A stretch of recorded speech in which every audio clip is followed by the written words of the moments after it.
महापण कथा का प्रारंभ करें। इससे पहले सिर्फ 2-3 मिनट के लिए मंगल भवन अमंगलहारी उमा सहित जहि जपत पुरारी, ये चौपाई रामचरित मानस के एक कंठस्थ जरूर करनी चाहिए। सुबह में उठते समय, रात को सोते समय, घर से बाहर निकलते समय, यात्रा प्रारंभ करते समय जरूर एक बार बोलने के बाद 3 बार भगवान नारायण का नाम लेना चाहिए। ओम श्री नारायण नमः। इसलिए आप सभी को कंठस्थ हैं, क्योंकि बहुत सालों से मैं लगातार बोलता रहा हूँ, भाव से और आदर के साथ।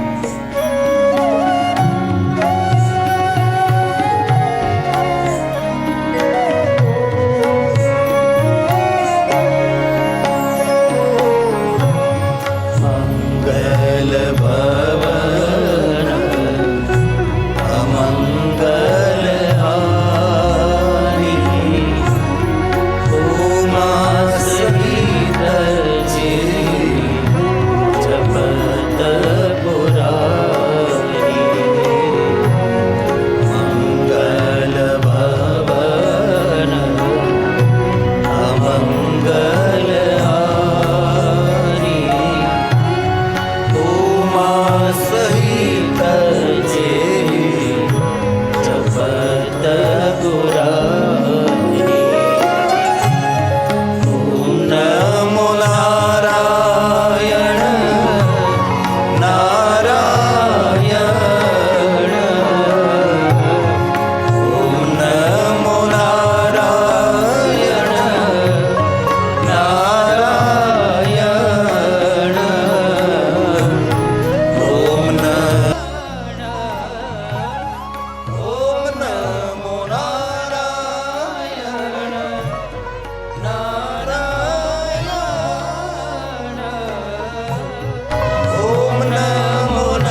धर्मक्षेत्र महाक्षेत्र गंगा कालिंदी संगमे प्रयागे परम पूर्णे ब्रह्मलोकस्य वर्तमने। ब्रह्मलोक के मार्ग स्वरूप प्रयाग तीर्थ में सूत पुराण जी ने भगवान महादेव की कथा का गायन किया। महर्षि भगवान वेदव्यास रचित शिव महापुराण अंतर्गत महादेव के बारे में बहुत कुछ कहा है, सब कुछ नहीं कहा, क्योंकि भगवान महादेव के बारे में 18 पुराणों में बहुत सादी बहुत श्रेष्ठ भगवान शिव जी की कथा।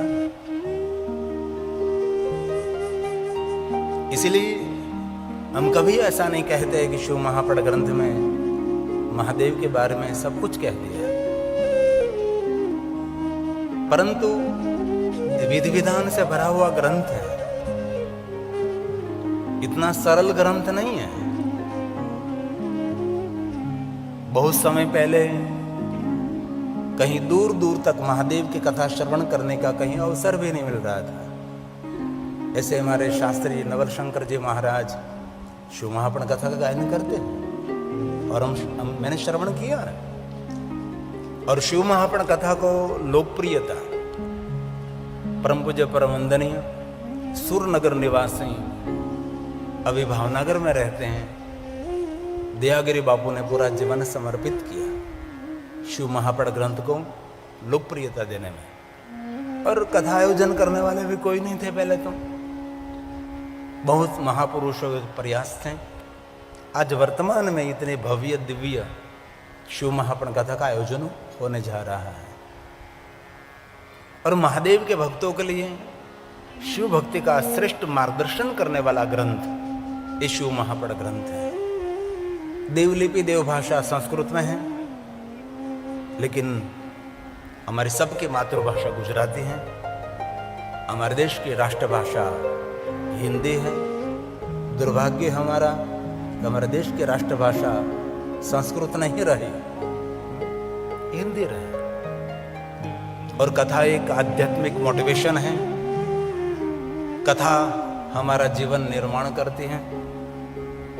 इस शिव महापुराण ग्रंथ में 7 संहिता के साथ 24,000 श्लोक हैं और आपके सामने श्लोकात्मक और सूत्रात्मक महादेव की कथा कहने का मैं प्रयास करूंगा।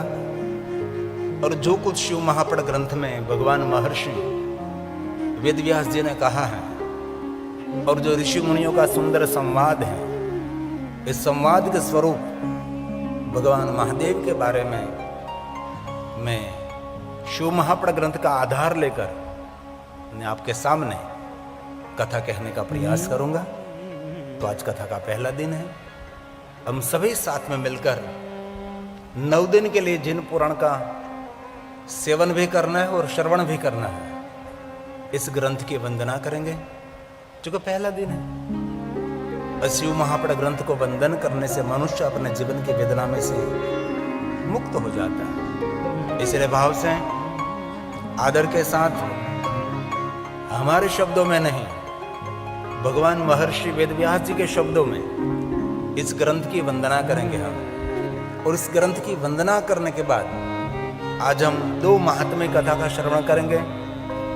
और 2 महात्म्य कथा का श्रवण करने के बाद शिव महापुराण ग्रंथ का महात्म्य से लेकर महादेव की वंदना, भवानी की वंदना, भगवान गणेश जी की वंदना क्रमशः देवताओं की वंदना के बाद नारद जी का सुंदर चरित्र का गायन करेंगे और भगवान विष्णु और नारद जी का सुंदर संवाद है और ब्रह्मा जी और नारद जी का संवाद है, भगवान विष्णु जी और देवताओं का संवाद है।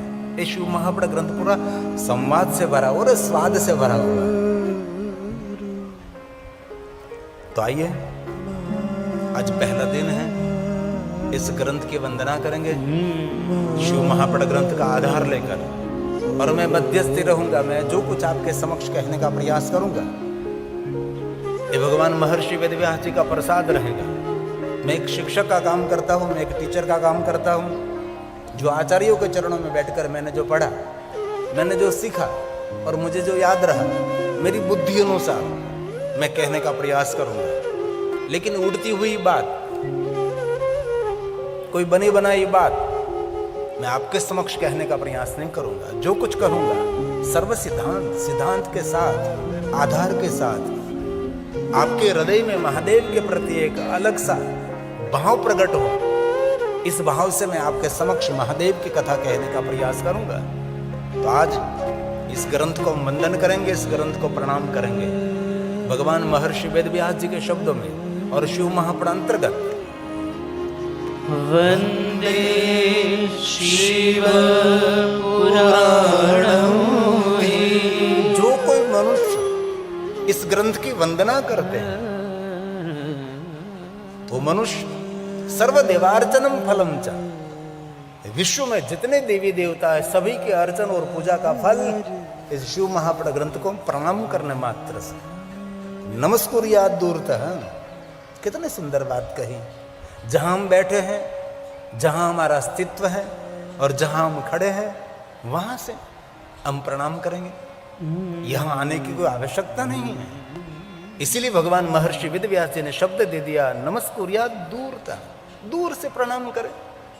जो कोई मनुष्य आदर और भक्ति के साथ शिव महापुराण ग्रंथ की वंदना करते हैं, सर्वदेवार्चनम फलम च, विश्व में जितने देवी देवता हैं सबके अर्चन करने का फल जहां बैठे हैं वहां से शिव महापुराण ग्रंथ को प्रणाम करने मात्र से।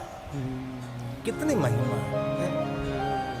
हमारे पास फुर्सत है विश्व के सभी देवी देवताओं की पूजा अर्चन करने का? किनके पास समय है? बहुत कम लोग, नहींवत। लेकिन जो मनुष्य शिव महापुराण ग्रंथ को प्रणाम करते हैं वो मनुष्य, वो मानव विश्व के सभी देवी देवताओं की पूजा अर्चन का फल प्राप्त। आपके घर में शिव महापुराण ग्रंथ है तो रोज उनको प्रणाम करें। वैसे तो शिव महापुराण ग्रंथ में कहा श्लोकम श्लोकार्थ, आधे श्लोक का भी पाठ करना चाहिए। आपके घर में जो ग्रंथ है तो ग्रंथ अपने जीवन की छोटी छोटी ग्रंथियों में से मुक्त कर देते हैं। श्लोकम श्लोकार्थ, आधे श्लोक का कोई पाठ करे, सब पापान मुच्यते क्षणात्। एक पल में मनुष्य जीवन के सभी पापों में से मुक्त हो जाएगा। सिर्फ शिव महापुराण ग्रंथ के आधे श्लोक का पारण करने मात्र से, पाठ करने मात्र से। एक कथा भगवान की मांग में पूजा, शब्द रूपी पुष्प लेकर हम भगवान को अर्पण करते हैं। ये भगवान का ध्यान है। कथा कोई मनोरंजन नहीं है, कथा आंख का अंजन है, कथा एक शब्दों का मंजन भी है। इसलिए आदर के साथ कथा श्रवण करनी चाहिए, भक्ति के साथ कथा श्रवण करनी चाहिए, बहुत गहरी श्रद्धा के साथ, भरोसा के साथ भगवान महादेव की कथा श्रवण करनी चाहिए। कथा ये उपासना है, कथा अनुष्ठान है, कथा भगवान का ध्यान है। इसलिए कथा कोई सामान्य वस्तु नहीं है। बहुत कम लोग भगवान की कथा श्रवण कर सकते हैं। शिव महापुराण ग्रंथ में तो कहा भी है, सबको शिव महापुराण ग्रंथ में प्रेम और प्रीति नहीं रहती। जिन्होंने जन्मांतर बहुत पुण्य किया उनको भगवान महादेव की कथा में प्रीति रहती है। मेरे पास से आज ही मैंने श्लोक लिया है कि सबको नहीं, बहुत कम लोग हैं। ये शिव महापुराण ग्रंथ का श्लोक है। जन्मांतरे भवेत् पुण्यं जन्मांतर अनेक जन्मों में इस महापुरुष ने बहुत पुण्य किया होगा, उनको इस ग्रंथ में प्रेम रहता है, प्रीति रहती है, सबको नहीं। ये श्लोक शिव महापड़ ग्रंथ का है, मैंने बीच में से उठाया। इस ग्रंथ पर सबको आदर नहीं, सबको प्रेम नहीं, कभी नहीं, बैठते हैं बस। लेकिन ये भी बात शिव महापड़ में कही है,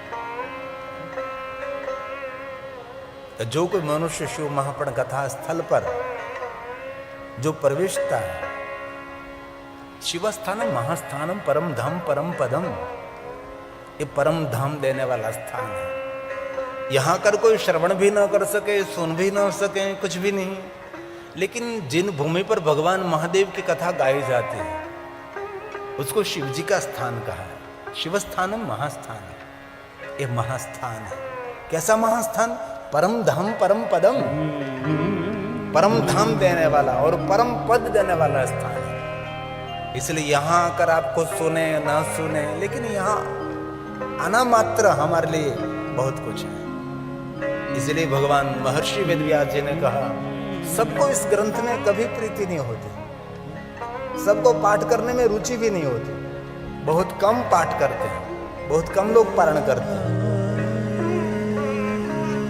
इसलिए भगवान का वचन है, सबको नहीं।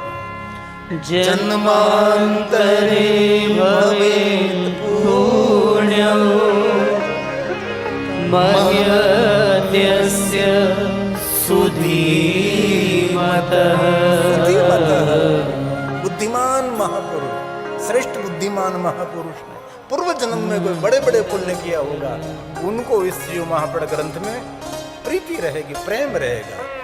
तस्य प्रीतिर्भवेत् तत्र महाभाग्यवतो मुनेः, महाभाग्यवतो मुनेः। सबको बहुत कम लोग हैं जिनको ग्रंथ में प्रीति रहती है।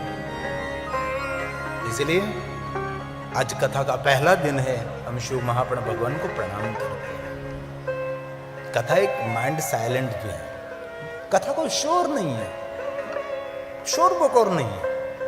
कथा एक ध्यान है और शांति से श्रवण करनी चाहिए, और कथा श्रवण करने के बाद जीवन निर्माण करने का संकल्प भी करना चाहिए।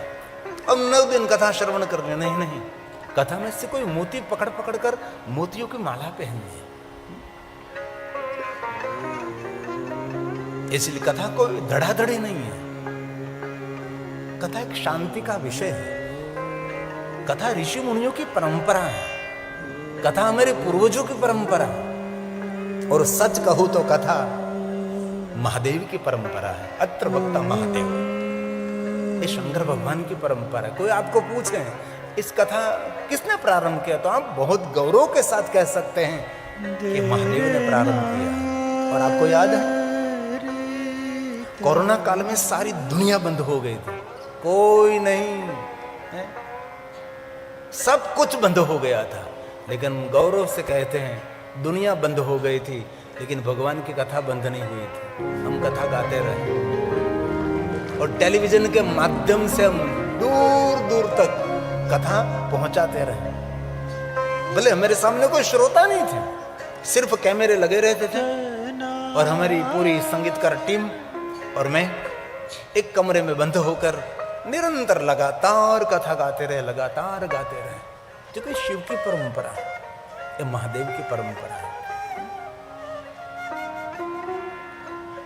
ये कभी रुकती नहीं है। जैसे महादेव के जटा में से निकली हुई भागीरथी, कभी उनका जल प्रवाह रुकता नहीं। ये भी एक भगवान महादेव की कथा, एक कथा गंगा है, ये कभी रुकती नहीं। जन जन को मन मन को पावन करने वाली भगवान की कथा है। इसलिए आज कथा का पहला दिन है, हम सभी शिव महापड़ भगवान को प्रणाम करेंगे और आदर के साथ प्रणाम करेंगे। और ये पुण्य हम सबको मिलने वाला है। ये सिर्फ आपके क्रिया नगर के 2 कमरे और एक रसोई घर में रहने वाला आपके राठौड़ परिवार का एक दिनेश भाई का संकल्प है।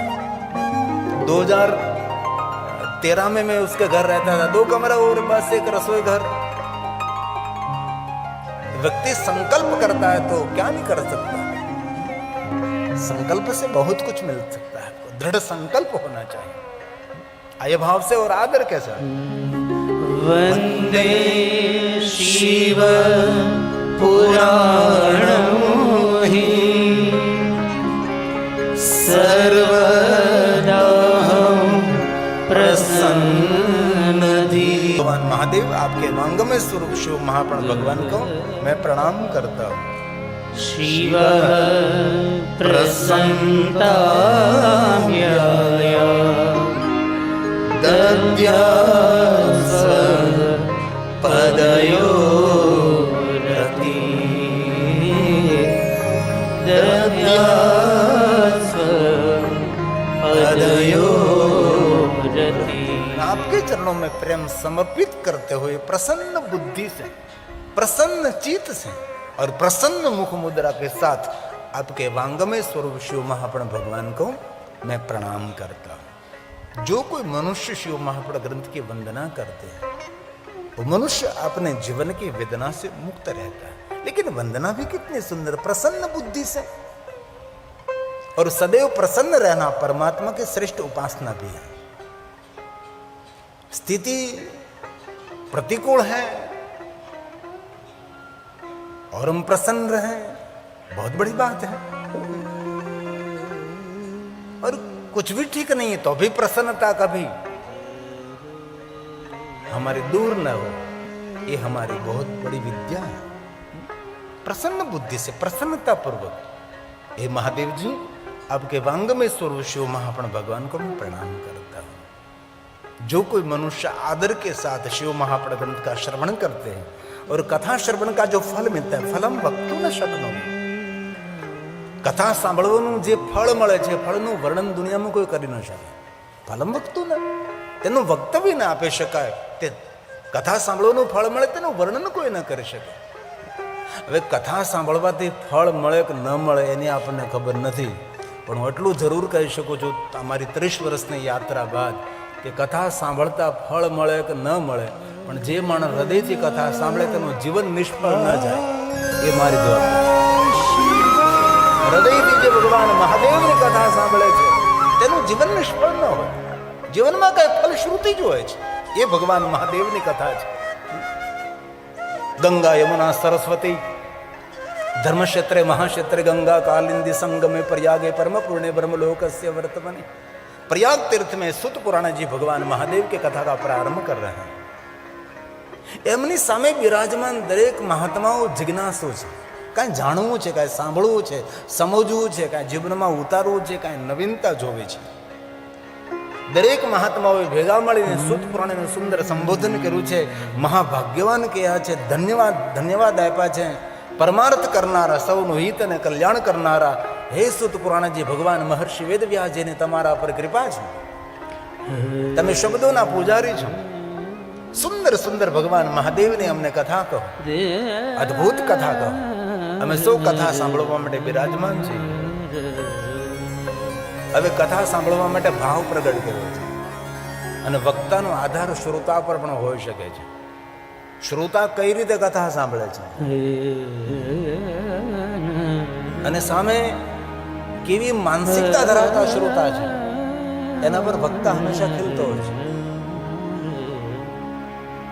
અને પ્રયાગ તીર્થમાં જે કથાનું શ્રવણ કરે છે, મહાદેવના ભક્ત છે, ઋષિઓ વિદ્વાન છે, જ્ઞાની છે અને કથા પ્રેમી છે. શ્રવણ પ્રીતિ હિ લાલસા. ભગવાનની કથા સાંભળવામાં તેને ખૂબ પ્રેમ છે, ખૂબ પ્રીતિ છે. તેથી ભાવથી સુત પુરાણને કહે છે, એ સુત પુરાણજી ભગવાન મહાદેવની કથા કહો. ધન્ય સ્તમ પરમાર્થ વિત્તમ. સૌનું મંગલ કરનાર, સૌનું શુભ કરનારી એવી ભગવાન શંકરજીની કથા કહો. और एक एक श्लोक મહાદેવની પૂજા છે, એક એક શ્લોક ભગવાન મહાદેવનું અર્ચન છે, એક એક શ્લોક મહાદેવનું દર્શન છે. તેથી સમજાય ન સમજાય એ વાત અલગ છે. સાંભળવા માત્રથી, શ્રવણ માત્ર, ભગવાનની કથાનું શ્રવણ કરવા માત્રથી શિવલોકમ વ્રજે નર, મહાદેવના લોકના અધિકારી બનીએ છીએ. કથા સાંભળવા માત્રથી. સૂત સૂત મહાભાગ ધન્યસ્તવં પરમાર્થિત અદ્ભુતેયં કથાં દિવ્યા શ્રાવિતા કૃપયા હિન શ્રાવિતા કૃપયા હિન. અમારા સૌ પર કૃપા કરો અને ભગવાન મહાદેવની કથા આપ સંભળાવો.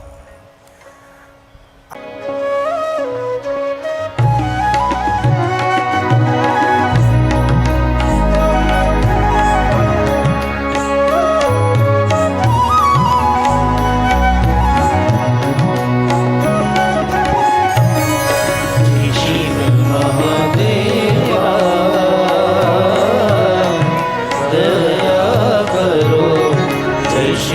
મહાદેવ.